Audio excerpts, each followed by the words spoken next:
What's up, fight fans? I'm J.Cotto. Welcome to J.Cotto's Fight Page.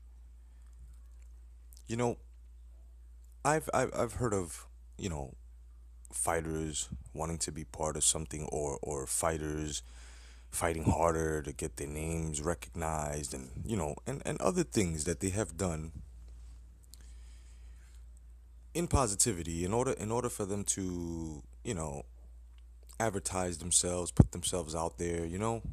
And everybody deserves a right, especially if you're making yourself your own business, regardless of what you do. But you see, the problem here is sometimes there's this expression. It's called overdoing it, you know?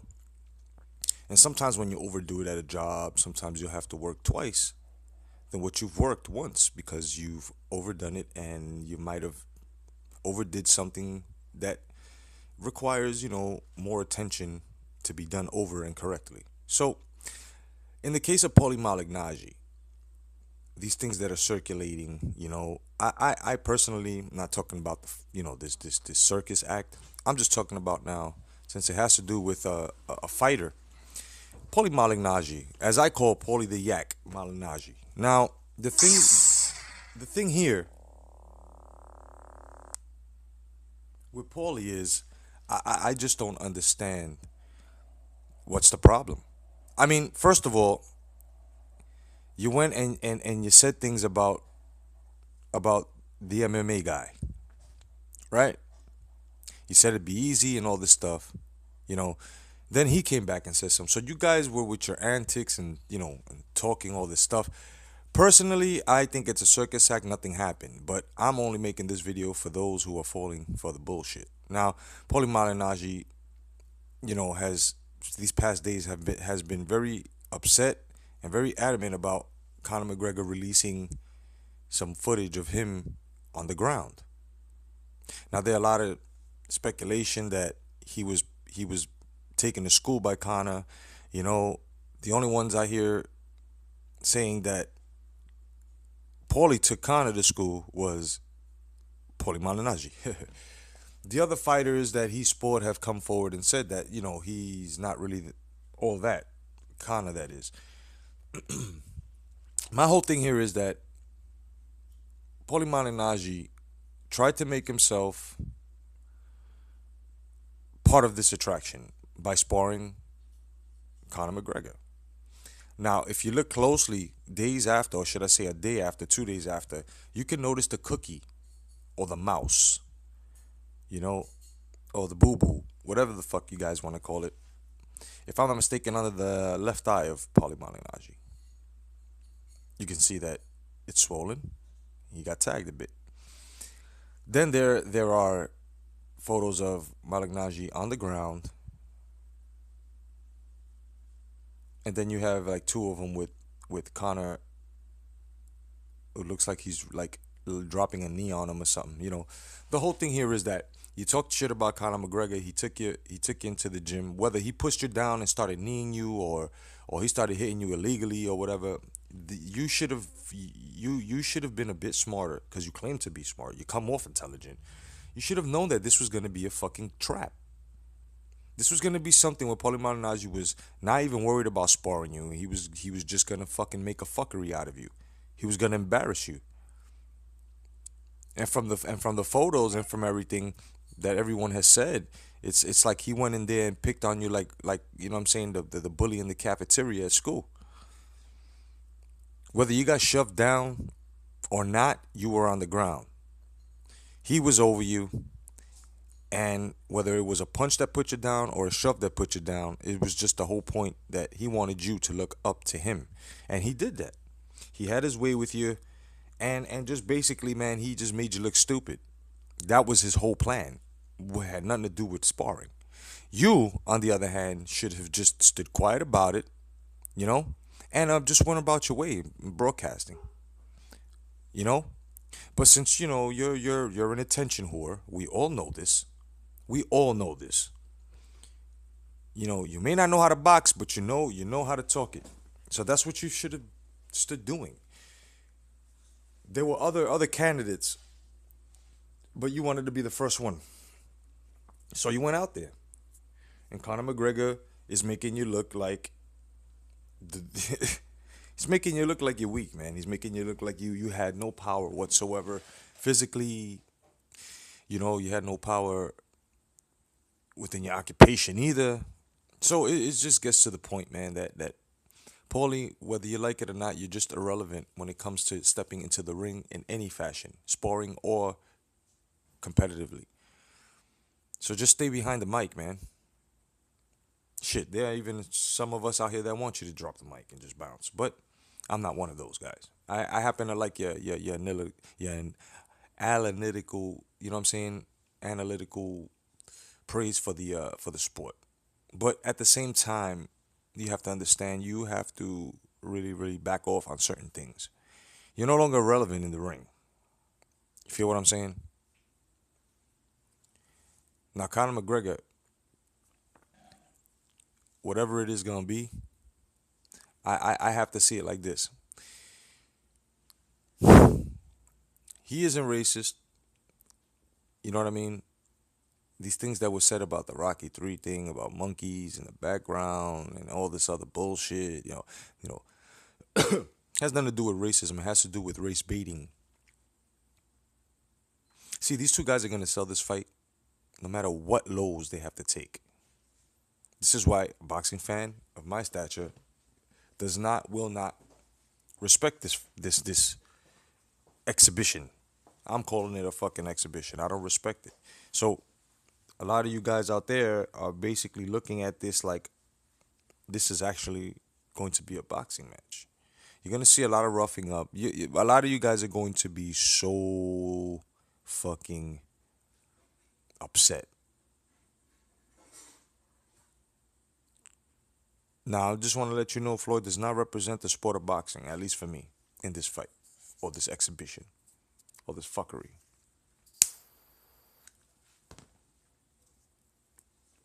He does not represent the sport of boxing for me. I said it before,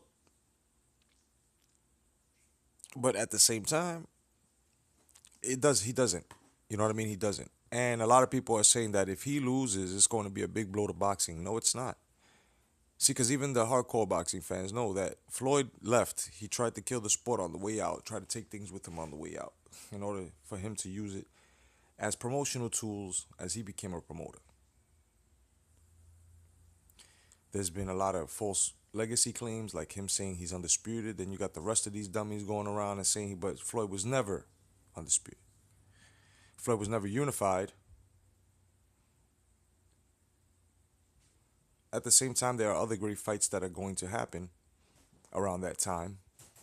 And I don't feel that this fucking circus should overshadow very good, great competitive fights.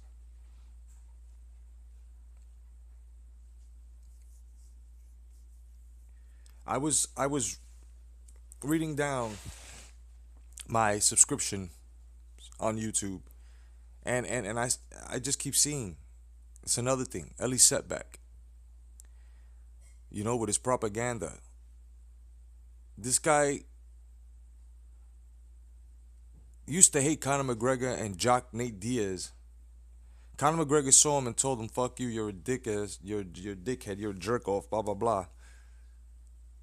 He didn't understand why, and then he decided to kiss his ass, and now he gets interviews. Same thing with Floyd. A couple of years back, he stepped in his gym. Floyd was like, "You a hater, you a hater. Get out my gym, you a hater." Floyd gave him the business. But the reason why he's allowed in there is because he let Floyd step all over him. You see, I am not a journalist that's going to allow that. I'm going to tell the truth. If I feel you're a scumbag and a fucking thief, I'm going to let you know, even in your fucking gym, in front of your father, in front of everyone. It doesn't matter. You're a fucking thief. You know what I'm saying? But it's just reporters like this, and I don't give a fuck. He can get at me. He can come see me. It's just reporters like this, and I appreciate a lot of you uploaders who always, talk about the media not doing things, but you guys never, never, never say names. I'm gonna say names. Fuck Ellie Setback. J.Cotto said it. You're a fucking propaganda machine. Come see me if you want. You know what I'm saying? And it just gets to the point. You're not doing it right. You're not asking the right questions. And if fighters get mad, obviously those are the right questions. depending on if you're asking about it within the range of the sport, not in the range of their personal life. So, Ellie Setback, on behalf of other uploaders who just won't say your name, man, you need to start doing your journalism a bit better. We don't care if Floyd is wearing a $13 million watch to a press conference. We don't care how many sick cars he got. We don't care which cars they're driving. We don't care which hoe they with. We don't care about any of that. You're all about views. You're all about, you know what I'm saying, your money. We understand that. But now, since we understand that, you have to understand this. There are hardcore boxing uploaders on YouTube that are going to get at you, like myself, to let you know that these subscriptions, these videos that you're dropping are pure garbage. We don't want to see Floyd Mayweather on a constant. This is ridiculous. We don't want to see these questions where you back off as soon as you see them getting upset. You know how many opportunities you've had? I have to give it to channels like T Street Controversy. You know what I'm saying? Who's been out for a very long time. Asking the right questions, regardless if they get upset or not. He's still going at him like he did with Adrian Broner, and I have to give it to him. He's doing his thing. That's the way you do it, Terrell, no doubt. The rest of the uploaders, you know what I'm saying? All they do is complain, bitch, and moan, but they never call out any of the motherfucking reporters that they talking about. And I'm glad that, in a way, I'm glad that this circus is going down, because then you can see which motherfuckers is jocking Jay-Z. You feel me? In layman's terms, now you can see exactly who's jocking who and how far they're helping to push this fight hype as well, which is also known as Floyd hype. You know what I'm saying? They bring us very good footage, but when it comes to Floyd, they OD and they're scared to ask the right questions.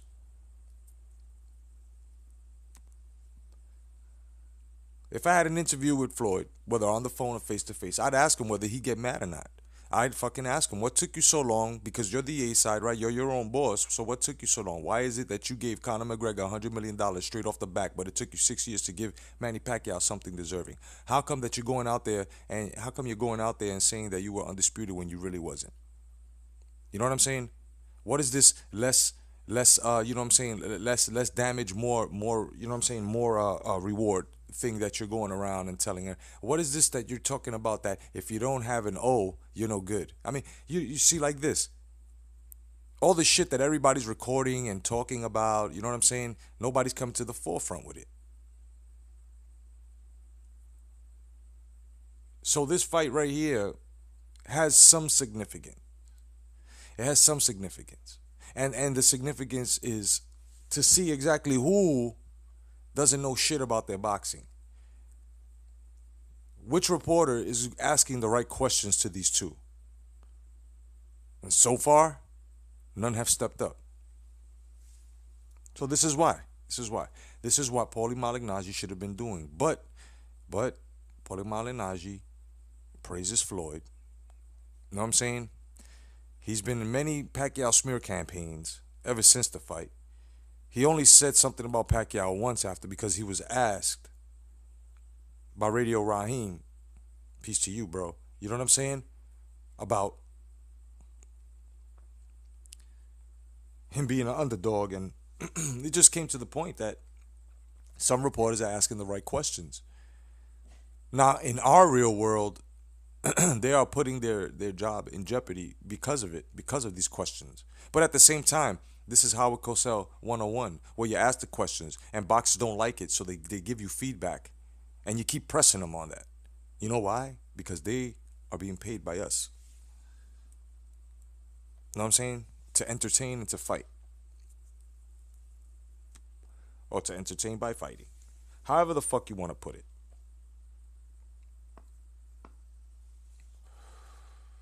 I just don't understand how people can actually not see these things as to false legacy claims, bullshit topics on racism, bought by the number one racist propaganda machine himself, Floyd Mayweather. You know what I'm saying?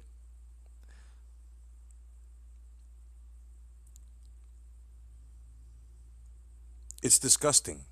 And like I said in one of the videos, one of my videos, I sat back and I laughed at all of you Pacquiao detractors, all of you just regular boxing detractors who follow Floyd, who are neo boxing fans of Floyd, you know what I'm saying, who are fanboys, who are fanatics, you know what I'm saying?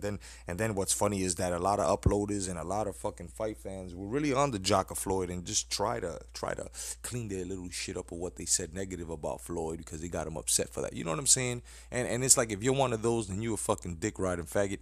You have no fucking business within the sport of boxing, and you just making shit up really, really, really leaves a bad taste in the mouth of a lot of motherfucking uploaders who know what the fuck they're talking about. You know what I'm saying? Because you just don't switch positions like that. But it is what it is. You know who you are as long as you stand by your word, right? That's exactly what Papa told us. So it just gets to the point, man, that everybody got to understand that this fight here is bullshit. Also, I also want to say that I think it's complete utter bullshit, 100% shit stew. When you know what I'm saying, this is a nut swelling statement, fight fans. You know, the prize fighter from Vegas has also said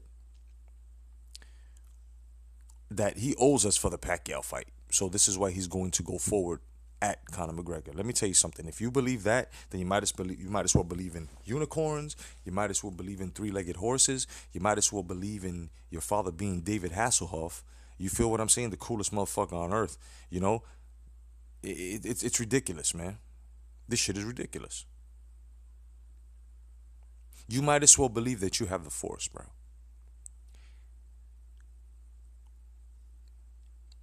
And this is exactly why I made this video. So you guys can actually see all the bullshit that's being pulled into this fight and all the negative energy that's being pulled into this fight in order for this fight to be pushed. Now, there are no ticket sales whatsoever. Tickets are way available for this fight, but yet the Canelo and Triple G fight are sold out. So is the Terence Crawford and Ndongo, Julius Ndongo fight. You know what I'm saying? So boxing is on its way up. People are, not being covered by the veil. Now, on top of other stupid, desperate things that the prize fighter for Vegas has said, as to don't live stream this, please, because then you be taking food out of my kid's mouth. I think it's also low of him to even involve his kids into this. Because if you can do it in that way, then it's open fucking fire when the opposite side of you wants to bring in your kids, as to you hitting your wife in front of the kids and them being traumatized, right? It's not different. It's the same thing. You don't bring in women and children into a war, right? Right. Okay, so therefore, this is utterly ridiculous what's going on. People need to open their eyes and see.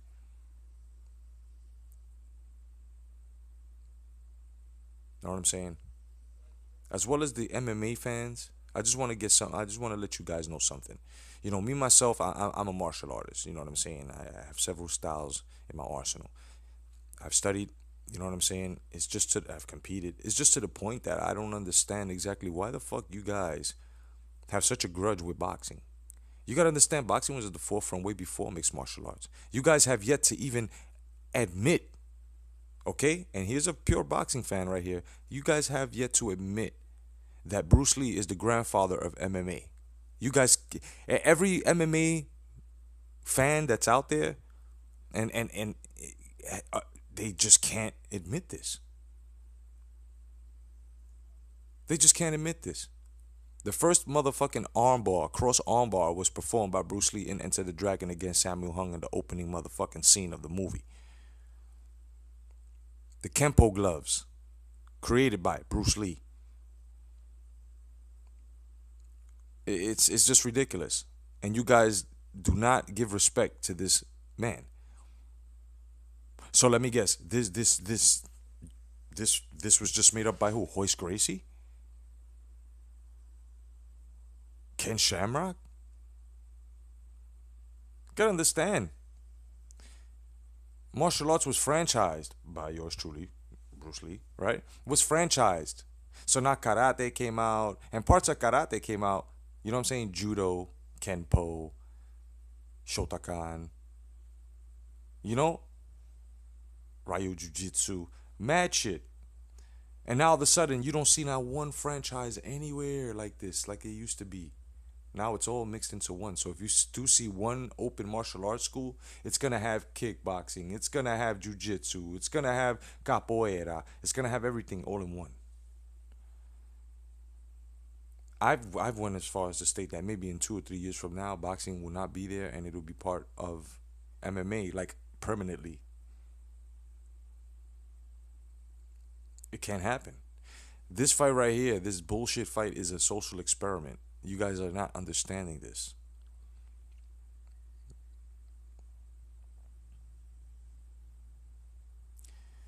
Thank you for joining my fight page. My name is J.Cotto. Remember to check out hashtag Come Back to Boxing Radio Saturdays from 6 to 8. Just enough to get you through and ready and amped for the fights. Any fights that are coming up that Saturday. And also check out Brosco and his 4-5 audiobook drama on boxing. Brand new story created by yours truly, J. Cotto. Very creative. Check it out. And join hashtag Come Back to Boxing on Facebook and the Red Gloves as well on Facebook. Follow me on Instagram, Jeff Cotto 1013, and on Twitter, Dean Brolic, Brolic 1013. Otherwise than that, fight fans, my people, God bless, stay vigilant, peace.